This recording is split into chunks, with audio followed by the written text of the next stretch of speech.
Did Andre's passing affect you more than other passings that you've experienced? More than one. More than other passings that you've Oh, God.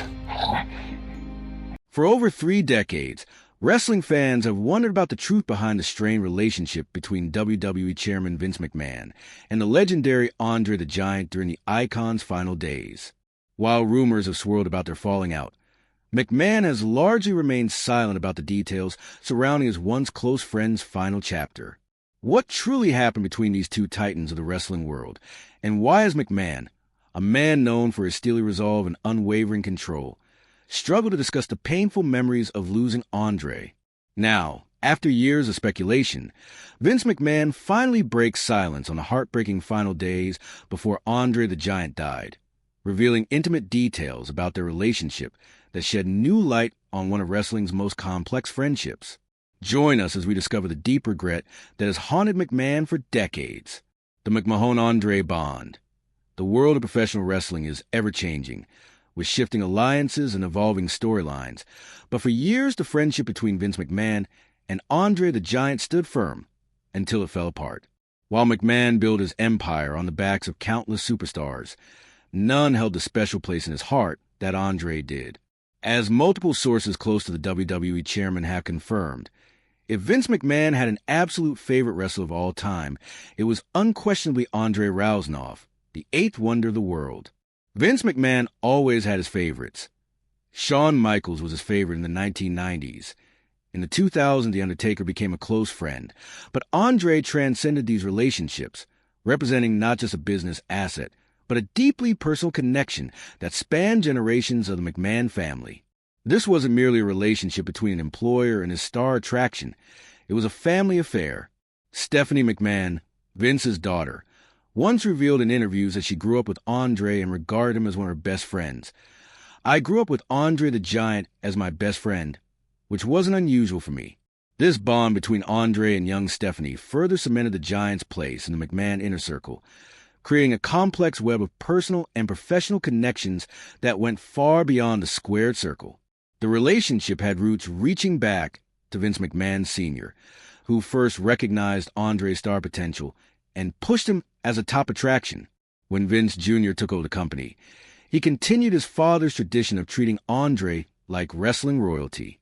During the wrestling boom of the 1980s, while Hulk Hogan was undoubtedly WWE's biggest draw, Andre remained Vince's favorite employee and genuine friend. Behind the scenes, Andre and Vince shared countless road trips, late nights, and private moments that strengthened their connection. Former WWE executive Bruce Pritchard revealed that Vince and Andre were the same age and had birthdays that were fairly close together. This wasn't just business. It was a brotherhood forged through the unique pressures of the wrestling industry. Their professional collaboration reached its zenith at WrestleMania 3 in 1987, when Andre faced Hulk Hogan in what became one of wrestling's most iconic matches. The spectacle drew what WWE claimed was a record 93,173 fans to the Pontiac Silverdome. Though Andre would lose the match, the event cemented his legacy and highlighted the trust McMahon placed in him to deliver at the company's most crucial moment. Wrestlers who worked with both men during this period often speak of the special treatment Andre received from McMahon. When Andre entered a room, the atmosphere changed.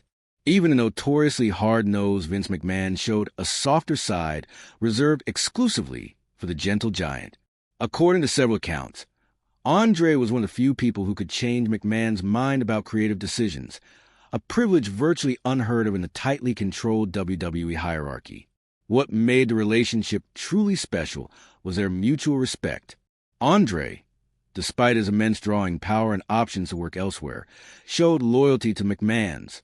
Vince, in turn, ensured Andre was treated with dignity despite the logistical challenges his size presented. Custom transportation, specially reinforced rings, and careful booking. Decisions all demonstrated McMahon's dedication to accommodating his prized performer and friend. Few fans realize the extent to which Vince protected Andre behind the scenes, shielding him from the pressures of fame while maximizing his mystique. Unlike today's wrestling world of constant social media exposure, Andre's rare appearances were carefully orchestrated by McMahon to maintain the Giant's larger-than-life aura, preserving both his drawing power and his personal dignity. as his health declined. This deep bond makes what happened in their final years all the more heartbreaking, a tragic unraveling that would haunt Vince McMahon for decades to come. Signs of trouble. The cracks in the once unshakable relationship between Vince McMahon and Andre the Giant didn't appear overnight. Like the progressive disease that plagued Andre throughout his adult life, the deterioration happened gradually, almost imperceptibly at first, before becoming impossible to ignore. By the late 1980s, Andre's acromegaly, the condition that had given him his enormous size, was taking an increasingly devastating toll on his body. The disease, which caused his pituitary gland to produce excessive growth hormone, had transformed Andre from the nimble athlete of his youth into a man in constant agony. Former wrestlers recall seeing Andre struggle to move backstage, grimacing with each step despite his stoic attempts to hide the pain. He kept on growing. Wrestling promoter Paul the Butcher Vachon observed, and that's what killed him. His joints weakened under his massive frame. His back required a brace hidden beneath his singlet, and the simple act of walking became an ordeal. Those close to both men reveal that McMahon noticed these changes with growing concern, even as Andre pushed himself to continue performing. The physical deterioration inevitably affected Andre's temperament, once known for his warmth and generosity. Particularly toward friends like Vince McMahon, Andre became increasingly irritable and withdrawn. Longtime WWE employees witnessed the Giant's mood swings, which many attributed to his worsening physical condition and the alcohol he consumed to dull the constant pain. Back when you were his friend, he would go above and beyond for you, recalled former wrestler Leo Burke. However, that cheerful disposition started to diminish as Andre's pain grew worse. For McMahon, witnessing his friend decline was devastating, particularly as a demand of the business forced Andre to stick to his grueling schedule of appearances. This tension between Andre's health needs and WWE's business requirements became a growing source of friction. Under Vince McMahon Sr.'s leadership, Andre had enjoyed considerable freedom and flexibility in his schedule, often taking time off between appearances. When Vince Jr. took control, however, he implemented a more demanding touring schedule that required Andre to appear more frequently and restricted his ability to travel globally as he once had. Former WWE staff recall hushed conversations between Vince and Andre regarding scheduling, with the Giant increasingly resistant to the grueling travel demands that exacerbated his physical discomfort. Though these disagreements were initially resolved amicably, they represented the first real tensions in their relationship, warning signs of the more significant conflict to come. As Andre's mobility continued to decline, McMahon faced a difficult dilemma. The WWE chairman found himself torn between his business instincts, which recognized Andre's enduring value as an attraction, and his personal concern for his friend's well-being. According to those close to McMahon, he began suggesting modified roles that would minimize Andre's physical exertion while keeping him in the spotlight.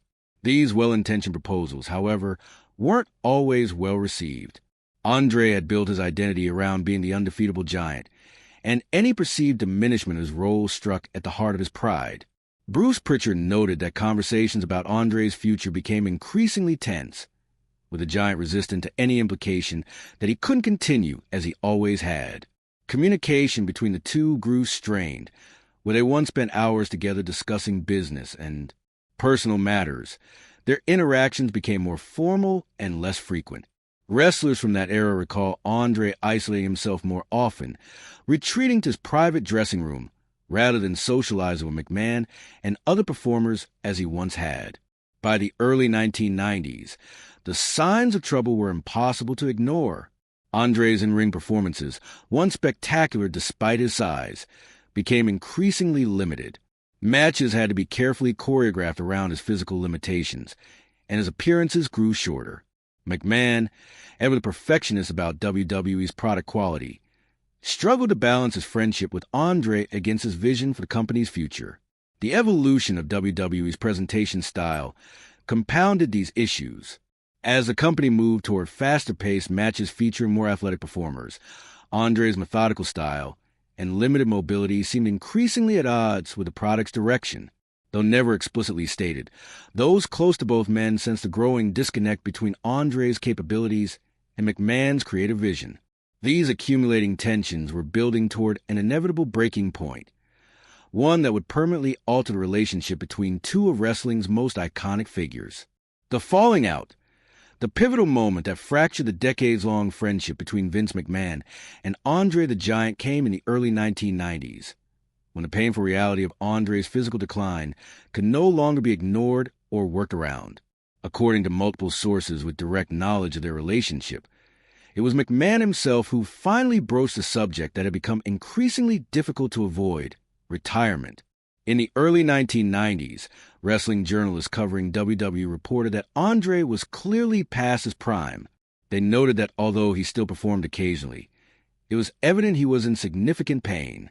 Concerned for his friend's declining health and well-being, McMahon reportedly suggested that Andre should retire and step away from the grueling physical demands of wrestling. The suggestion, however well-intentioned, landed like a betrayal to the proud giant.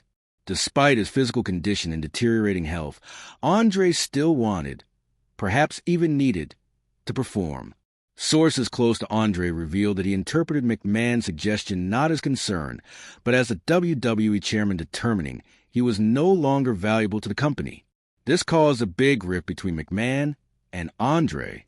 The tension wasn't just about Andre's wrestling future, but struck at the heart of their personal relationship. The disagreement escalated beyond a simple difference of opinion. Words were exchanged that couldn't be taken back. Wrestlers present during this period described an increasingly frosty atmosphere whenever both men were in the same building. The once inseparable friends now maintained a professional distance, with intermediaries often relaying messages between them. The ultimate break came in 1992 when Andre made the decision to leave WWE entirely. This departure wasn't just a contractual matter, but a personal statement. After years of loyalty to the McMahon family, Andre chose to exercise his independence in perhaps the only way left available to him: by taking control of his remaining wrestling career. In what many wrestling historians consider the final act of defiance that severed their relationship, Andre appeared in rival promotions that same year. He worked shows in Japan and Mexico, countries where he had always been warmly received. For fans in those regions, seeing Andre, even in his diminished physical state, remained a special occasion. These appearances allowed him to continue performing on his own terms, away from McMahon's concerned but controlling influence. Then came the moment that truly wounded Vince McMahon.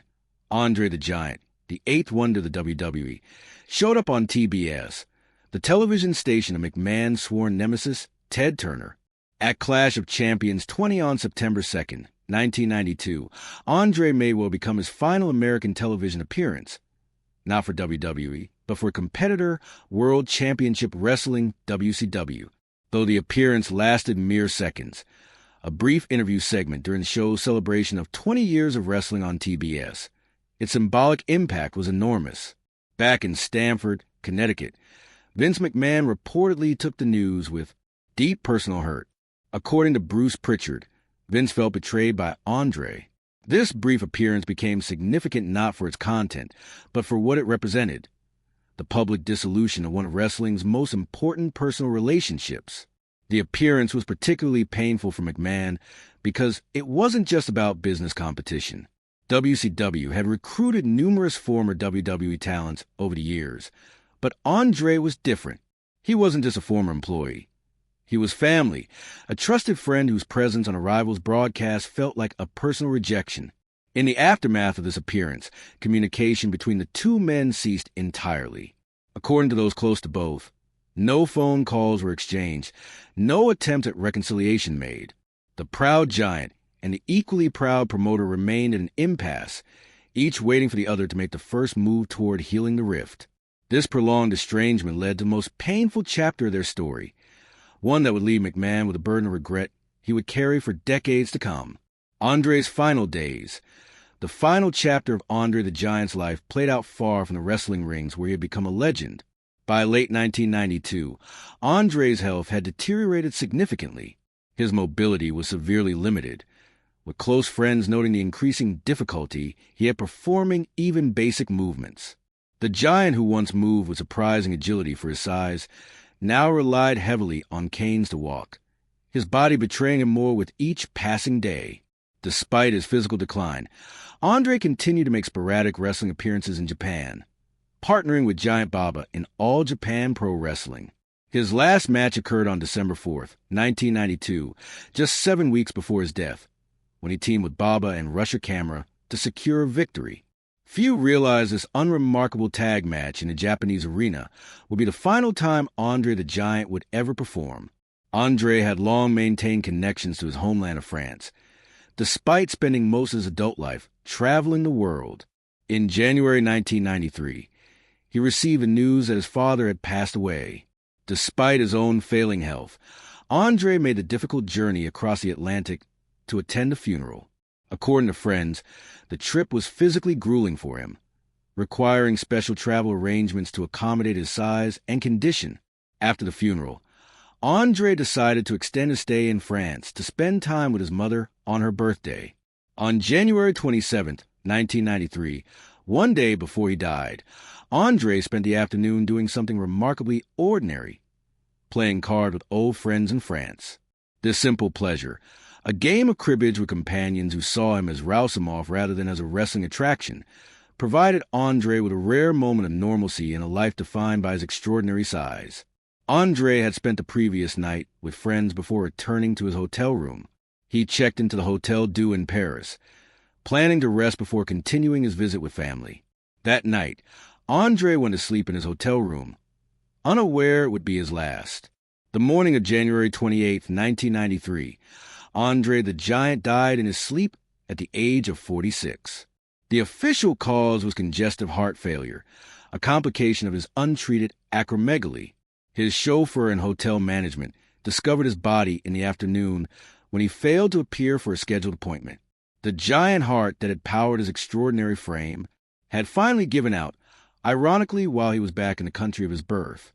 When news of Andre's death broke, it traveled quickly through the wrestling community, though in those pre-internet days, information spread more slowly than it would today.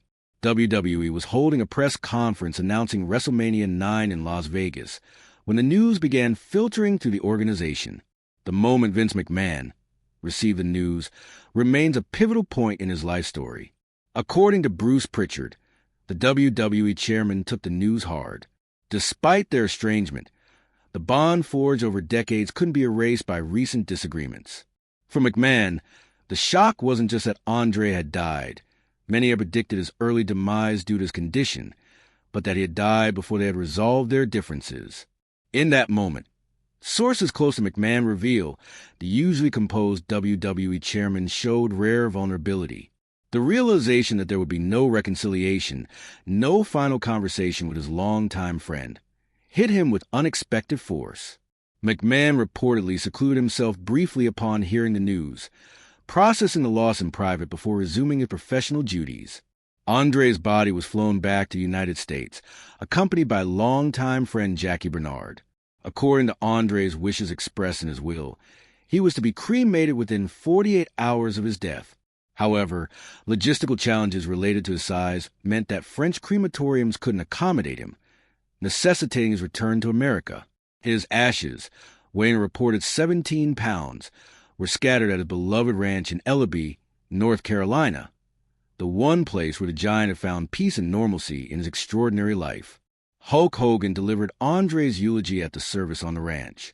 The stateside funeral was attended by numerous wrestling luminaries, including Macho Man Randy Savage, Mae Young, and Vince McMahon himself. Despite their unresolved differences, McMahon made the journey to pay his last respect to the man who had been instrumental in WWE's rise to prominence. As the wrestling world mourned the loss of one of its most iconic figures, Vince McMahon was left to grapple with a complicated mix of grief and regret, emotions that would haunt him for decades to come and eventually lead him to finally break his silence about the final days before Andre the Giant died. Breaking the silence. For nearly 25 years, Vince McMahon maintained a public silence about the painful end of his relationship with Andre the Giant. The WWE chairman, who built an empire by controlling narratives, seemed unable or unwilling to address this particular story. Then, in 2018, the first significant crack in that facade appeared with the release of HBO's documentary, simply titled Andre the Giant. The documentary represented a turning point in McMahon's willingness to discuss his complicated feelings about Andre. For the first time on camera, viewers witnessed something few had ever seen: the emotional vulnerability of Vince McMahon as he reflected on his relationship with Andre. The usually stoic WWE chairman's eyes welled with tears. I couldn't believe what I was hearing. I'm hardly a sympathetic individual. At the time, we didn't think of not continuing. Here's what happened. A stunning display of emotion from a man notorious for his steely composure. This momentary glimpse into McMahon's emotional state revealed a depth of feeling he had carried silently for years. Still, the documentary only scratched the surface of their complex relationship, with McMahon providing emotional but limited commentary on their friendship and its dissolution. The full story of their falling out and McMahon's subsequent regret remained largely untold. In interviews promoting the documentary, McMahon briefly acknowledged the pain of losing Andre without reconciliation, but quickly returned to discussing the Giant's professional achievements and contributions to wrestling. This pattern, emotional vulnerability quickly followed by a retreat to safer professional territory, characterized his rare public comments about Andre for years. Then came a series of more revealing moments. In 2022, McMahon sent out a social media post on what would have been Andre's birthday, hailing his departed friend as a once-in-a-lifetime athlete. While seemingly routine, those who had followed McMahon's career recognized the significance of this public acknowledgement of their friendship, using language that emphasized personal connection over professional relationship. The most significant breakthrough came with the release of Netflix's documentary series, Mr. McMahon, in 2024, which captured McMahon in a moment of unprecedented candor about his relationship with Andre. In raw, unfiltered footage, Vince McMahon finally broke silence on the painful final days before Andre the Giant died, revealing the full extent of his regret over their unresolved conflict. "I don't specifically remember the last time I spoke to Andre," McMahon admitted in the documentary, his voice uncharacteristically soft. "I have the ability to forget bad memories." Despite this claim, the visible emotion on his face told a different story. These weren't forgotten memories, but deeply buried ones now resurfacing. For the first time, McMahon directly addressed the falling out, acknowledging that he had pushed for Andre's retirement out of genuine concern for his deteriorating health. "Andre was not just another wrestler to me," McMahon confessed in perhaps his most vulnerable on-camera moment. "Andre was not just a business asset or attraction. He was family to me. And when he needed me to understand what wrestling meant to him, to his identity, I failed him. I thought I was helping him by suggesting retirement, but I was taking away the one thing that still gave him purpose." This admission that he had misjudged what wrestling meant to Andre's sense of self represented a profound shift in McMahon's public narrative. After decades of being portrayed as a calculating businessman who always made the right decision, McMahon was acknowledging a fundamental human error in how he had handled his friend's situation. "I was right about his health. He died just months later, but I was wrong about how to help him," McMahon revealed in subsequent interviews. The documentary also revealed McMahon's reaction upon learning of Andre's appearance on WCW television. He admitted that it felt personal, acknowledging that maybe it shouldn't have. But it did. He explained that instead of swallowing his pride and calling him, he had let it stand in the way. "I couldn't believe what I was hearing. I'm hardly a sympathetic individual." By the time he heard the person had passed, it was too late to make amends. McMahon's willingness to discuss these painful memories represented a significant departure from his carefully controlled public persona. After decades of avoiding detailed discussion of his regrets, the WWE chairman was finally giving voice to the emotions that had clearly haunted him since 1993. Wrestling journalists and historians noted the significance of McMahon's candor. For a man who had built his career on projecting unwavering confidence, these admissions of regret and failure represented a remarkable shift. The timing of this openness, decades after Andre's death, suggested the depth to which these unresolved feelings had affected McMahon. Through these unprecedented revelations, Vince McMahon has finally provided wrestling fans and historians with insight into one of the industry's most significant personal relationships and its tragic conclusion. After 30 years of near silence, the full story of regret, loss, and unresolved grief has emerged, showing a deeply human dimension to the larger-than-life WWE chairman. McMahon's long-awaited revelation shed light on what truly matters in this business: the human connections that transcend championships and ratings. What other wrestling relationships might hold similarly complex emotional depths beneath the kayfabe exterior? We're shown. Share with us your thoughts in the comments section, and don't forget to hit that subscribe button to explore more untold wrestling stories and mysteries from the Squared Circle. We've got plenty more revelations coming your way.